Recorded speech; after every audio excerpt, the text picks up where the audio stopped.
Business करने के हमें कई सारे तरकीब पता चल जाते हैं, कई सारे जो है बिजनेस करने के आइडियाज हमें आ जाते हैं, लेकिन एक बिजनेस ऐसा जिसके अंदर टाइम भी कम लगे और वो टाइम के अंदर हम जो है अच्छा खासा काम भी कर सके, क्योंकि ये बिजनेस हम पूरे दिन भी अगर करते हैं ना तो भी हमें कोई पर्टिकुलर टाइम निकालने की ज़रूरत नहीं रहती है। जी हाँ, एक ऐसा ही ऑनलाइन बिजनेस जो मैं आपके लिए लेके आई हूँ, वो बहुत ज़्यादा समय से हमारी महिलाएं सोच रही थी कि हम कैसे करें, लेकिन उन्हें पता नहीं चल पा रहा था कि मीशो के ऊपर, हाँ मीशो का बिजनेस, और इसके ऊपर अकाउंट कैसे ओपन करें, किस तरीके से हम जो है इसके अंदर अपने कलेक्शन बेच सकते हैं। अगर आप भी ये सारी चीज़ें जानना चाहते हैं तो आज ये वीडियो कंटिन्यू ज़रूर देखें।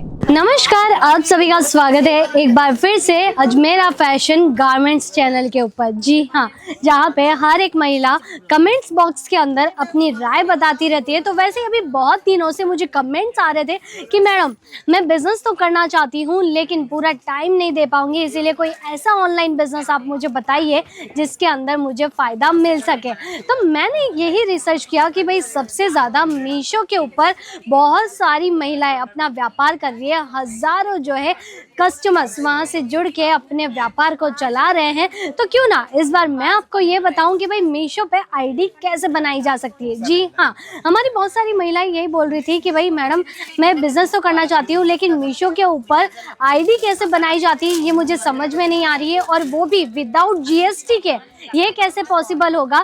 तो यही सारी चीज़ें अगर आप जानना चाहते हैं तो मैं तो कहूँगी आज आप जानिए कि सबसे पहले मीशो पे आईडी बना के आप कैसे बिजनेस कर सकते हैं। तो पहले तो आप प्ले स्टोर पे जाइए, प्ले स्टोर पे जाने के बाद में आप मीशो ऐप को डाउनलोड कीजिए, और जैसे ही आपका मीशो ऐप डाउनलोड हो जाता है उसके बाद में आपके स्क्रीन के ऊपर नज़र आ रहा होगा कि वेलकम साइन इन। जी हाँ, मीशो ऐप के अंदर फ्रंट में टॉप के ऊपर आपको नज़र आ रहा होगा वेलकम साइन इन, वहाँ पे आपको क्लिक करना है और उसके बाद में आपको वहाँ पे कई सारे ऑप्शंस नज़र आ रहे होंगे, लेकिन आपको नीचे जो अदर्स के अंदर बिकम ए सप्लायर वाला जो ऑप्शन नज़र आ रहा है ना, बस उसी के ऊपर क्लिक करना है। और उसके बाद में आपको कई सारी चीज़ें वहाँ पे नज़र आएगी कि कैसे आप अपना अकाउंट खोलेंगे, किस तरीके से प्रोडक्ट डिटेलिंग रहेगी, कैसे आपको डिलीवरी करनी है, उसके छोटे मोटे जो है वीडियोस ऑप्शन आपको मिल जाएंगे, उसके ज़रिए आप जो है थोड़ी बहुत जानकारी ले सकते हैं। लेकिन अभी आपका स्टेप ये रहेगा कि आपको नीचे क्लिक बटन नज़र आ रहा होगा स्टार्टिंग सेलिंग वाला। जी हाँ, स्टार्ट सेलिंग के ऊपर आपको क्लिक करना है।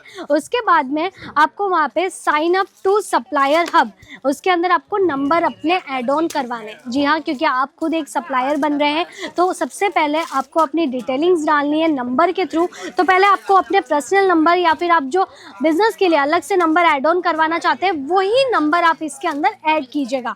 वो नंबर ऐड करने के बाद में आपके स्क्रीन के ऊपर नज़र आ रहा होगा कि क्रिएट सप्लायर अकाउंट, और आपने साथ ही उसमें नंबर ऐड कर दिए हैं। और नीचे अभी आपको क्या करना है भाई, आपको आगे जो प्रोसेसिंग में नज़र आ रहा होगा कि जीएसटी है या फिर जीएसटी नहीं है, तो देखिए अपने पास जीएसटी नहीं है, जीएसटी अकाउंट अपन ने नहीं बनाया है, तो आपके सामने एक ऑप्शन नज़र आ रहा है यस का और नो का। तो आपको नो के ऊपर क्लिक करना है और वहीं पे आपको प्रोसेस टू ऐड डिटेलिंग्स, तो अभी आपको नेक्स्ट डिटेलिंग की ओर जाना है कि आपको क्या क्या ऐड ऑन करवाना पड़ेगा। क्योंकि जीएसटी नंबर होता तो शायद आपको स्टार्टिंग से ही कोई भी डिटेलिंग ज़्यादा डालने की ज़रूरत नहीं पड़ती, पर अभी अपने पास में नहीं है जीएसटी नंबर, तो अपने पास में कौन सी डिटेलिंग होनी चाहिए। अभी ये देखिए, आपको सबसे पहले पैन कार्ड का जो है नंबर ऐड ऑन करवाना पड़ेगा, और पैन कार्ड के ऊपर जो आपका नाम है वही सेम एज इट इज नाम को आपको ऐड करना है। और उसके बाद में आपको ऑप्शन नजर आ रहा होगा ईमेल आईडी का। देखिए ईमेल आईडी में भी आप क्या कर सकते हैं, या तो आपने जो बिजनेस के लिए ईमेल आईडी बनाई है आप उसे यूज कीजिए, अदरवाइज आप अगर अपने पर्सनल आईडी को यूज करना चाहते हैं तो वो भी आप इसके अंदर ऐड ऑन कर सकते हैं। अभी नेक्स्ट आपको अपने स्टेट की डिटेलिंग डालनी है कि आप कौन से स्टेट से हैं, और नेक्स्ट पिन कोड वहाँ का आपको ऐड करना पड़ेगा, डिस्ट्रिक्ट कौन सा है आपका, सिटी कौन सी है, और साथ में आपके घर का एड्रेस। तो अभी आपको जो है इसके अंदर एड्रेस भी मेंशन करना है। अगर आप घर का एड्रेस डालना चाहते हैं या फिर आपकी कोई दुकान है या फिर आपका कोई गोदाम है जहाँ से आप ये बिजनेस कंटिन्यू करने वाले हैं, जहाँ पे आपके प्रोडक्ट रहेंगे, तो आप उसका एड्रेस ज़रूर डालिएगा इसके अंदर, क्योंकि आगे जो पिकअप वाले आएंगे तो उनको आसानी हो जाएगी आपके यहाँ से ये सारी चीज़ें लेने में। अभी हमारा आगे क्या स्टेप है, अभी आगे आपको नज़र आ रहा होगा कैप्चा सिक्योरिटी चेक। जी हाँ, उसके अंदर जो वो ऑप्शन दिए रहते हैं ना नंबर्स वाले, वो आपको ऐड करके इसके अंदर सबमिट करना है, और वहाँ पे नीचे आपको एक ऑप्शन नज़र आ रहा होगा क्या, सबमिट डिटेलिंग्स। तो यहाँ पे आपका पूरा का पूरा डिटेल सबमिट हो चुका है। आगे जो है ये सारी की सारी चीज़ें प्रोसेस हो रही है और उसके बाद आपके पास एक OTP आएगा। OTP कौन सा आएगा? एक तो आपके मैसेजिंग बॉक्स के ऊपर आने वाला है, नेक्स्ट आपके ईमेल के अंदर आने वाला है, क्योंकि ये दोनों चीज़ें जो होती है ना वेरिफिकेशन के लिए सबसे परफेक्ट रहती है।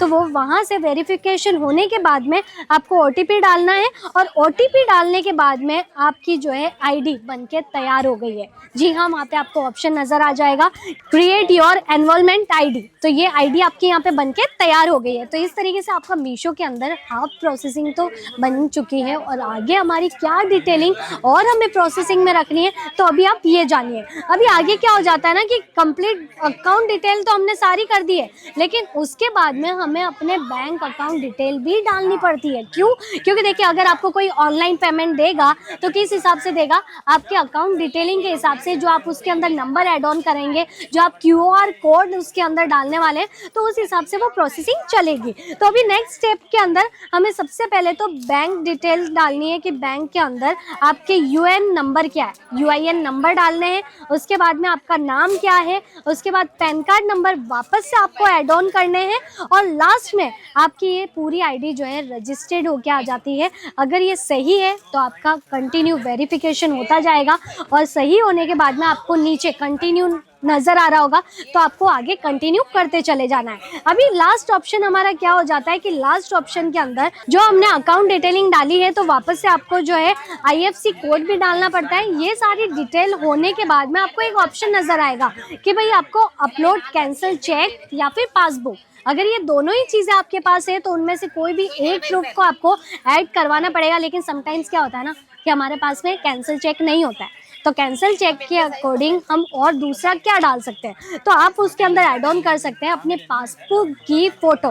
पासबुक की फ़ोटो अगर आप ऐड कर देते हैं तो आपकी प्रोसेसिंग आगे से आगे होती चली जाएगी और इस तरीके से आपने अपनी बैंक डिटेलिंग की प्रोसेसिंग पूरी कर दी है। अभी नेक्स्ट ऑप्शन हमारा क्या आ जाता है कि ये सारी चीज़ें फ़ोटोज़ वगैरह सारे अपलोड करने के बाद में हमें आगे प्रोसेस करनी है सप्लायर डिटेल्स की। जी हाँ, अभी सप्लायर डिटेल्स में क्या आएगा यही आप सोच रहे हैं ना, तो मैं आपको बताना चाहती हूँ। उसके अंदर सबसे पहले तो आपको अपने स्टोर का नाम ऐड करना है। स्टोर का नाम कैसे? देखिए, जो आपने अपने स्टोर का नाम रखा है, जैसे कि कोई भी XYZ, मैं अपना स्टोर का नाम ऐड ऑन कर रही हूँ जो कि आप देख रहे होंगे। लेकिन आप जो अभी नीचे देख रहे हैं ना ऑप्शन की फुल नेम आपको डालना है। उस पर अगर आपका नाम जो भी हो, अगर वही डाल के आप अपने स्टोर का नाम भी सेम एज इट इज़ वही रख रहे हैं तो ये नहीं चलेगा। तो अभी देखिए आपके पास में जो ऑप्शन आ रहा है स्टोर नेम आपको डालना है, अपना फुल नाम आपको ऐड करना है, ईमेल ID ऐड करनी है। तो सबसे पहले आपने अपना नाम तो ऐड कर दिया, लेकिन जो स्टोर नेम आ रहा है, हाँ माना कि आप अपने नाम से करने वाले हैं, स्टोर नेम को भी वही ऐड करेंगे, लेकिन वो पहले से रजिस्टर्ड नहीं होना चाहिए। अगर वो पहले से रजिस्टर्ड होगा तो आपको बहुत ज़्यादा दिक्कत आ जाएगी। इसीलिए आपको ऐसा ही नाम चूज़ कीजिएगा जो कि मिसमैच ना हो पाए। और उसके बाद में जो ऑप्शन आपको नज़र आ रहा है ईमेल ID का, ईमेल ID आपको अगेन डालनी होती है जो आपने पहले डाली है अपने बिजनेस की या फिर अपनी पर्सनल ID जो भी आपने ऐड ऑन की है वही आपको वापस ऐड ऑन इसके अंदर करना है। और उसके बाद में आपको ऑप्शन आ रहा होगा I agree Meesho supplier agreement, आपके सामने उसका ऑप्शन है, उसको सबमिट कर देना है और इस तरीके से आपकी मीशो ID बनके तैयार हो जाती है। इसलिए आपके पास में कॉन्ग्रेचुलेशन वाला मैसेज भी आ गया होगा, क्योंकि मीशो के ऊपर 6 लाख से भी ज़्यादा कस्टमर अपना व्यापार कर रहे हैं और इसी तरीके से आप भी जो है अपने बिजनेस को आगे बढ़ा सकते हैं। अभी नेक्स्ट प्रोसेस हमारा क्या होता है, नेक्स्ट और सबसे फाइनल प्रोसेसिंग, उसी के तरीके जो है आपके कलेक्शन बिकेंगे। वो प्रोसेसिंग ये रहती है कि भाई आपके सामने जो प्रोडक्ट डिटेलिंग आ रही है कि आपको किस तरीके से बिजनेस करना है, कैसी वेराइटीज़ के अंदर। अभी जो आपके पास में ऑप्शन आएगा वो ये आएगा कि भाई कैटलॉग आपको अपलोड करना है। अभी आप उसके अंदर साड़ी भी अपलोड कर सकते हैं, कुर्ती भी अपलोड कर सकते हैं, लेकिन वो अपलोड करने के बाद में जो डिटेलिंग आपको डालनी होती है कि भाई फैब्रिक कौन सा है, साड़ी कितने की है, किस तरीके का फैब्रिक यूज़ किया गया है, तो वो सारी चीज़ें आपको मेंशन करनी पड़ेगी कैटेगरी के अकॉर्डिंग। तो अभी आपके पास में ऑप्शन जो आएगा वो QC जो आगे मीशो वाले पूरी डिटेलिंग चेक करते हैं कि आपका प्रोडक्ट एकदम जेन्युइन है, फैब्रिक सही में भी अच्छा है या फिर नहीं है, प्राइस एकदम सही है या फिर नहीं है, वो पूरा वेरिफिकेशन होने के बाद में आपकी प्रोसेसिंग जो है फाइनली अभी जो है आपकी सारी डिटेलिंग अपलोड हो जाने के बाद में आप वेरिफिकेशन के लिए तैयार है और आप जो है अपने प्रोडक्ट इस मीशो के ज़रिए सेल आउट कर सकते हैं। तो इस तरीके से ये आसान सा बिज़नेस आप शुरू करेंगे, चाहे घर बैठे बैठे या फिर साइड इनकम के ज़रिए, तो आपको ये पता चलेगा कि भाई कपड़े का व्यापार भी हर एक तरीके से किया जा सकता है, चाहे वो ऑनलाइन प्लेटफॉर्म कोई भी हो। बस हमें अपने पास में एक अच्छी क्वालिटी रखने की ज़रूरत है और आपके पास में क्वांटिटी भी होनी चाहिए, क्योंकि ऐसा भी हो सकता है समटाइम्स कि भाई अगर आपका बिज़नेस चालू हो गया है तो एक साथ में कई सारे कैटलॉग्स की जो है आपके पास में रिक्वायरमेंट आ जाएगी, तो वो सारी चीज़ें आपके पास में होना ज़रूरी है। तो इसके लिए तो आपको पता ही है कि कहाँ से जुड़ना है। बाकी तो आप अजमेरा फैशन के साथ में जुड़ के हर एक कलेक्शंस की तो डिटेलिंग रोज़ लेते रहते हैं। और अगर आप आज ये वीडियो पसंद आया आप सभी को, तो आप मुझे कमेंट के ज़रिए ये भी बताइएगा कि किस ने अपना मीशो के ज़रिए बिज़नेस शुरू किया है, वो भी विदाउट जीएसटी के साथ में। तो आज के लिए बस इतना ही, मैं लेती हूँ आप सभी से अलविदा, तब तक के लिए धन्यवाद।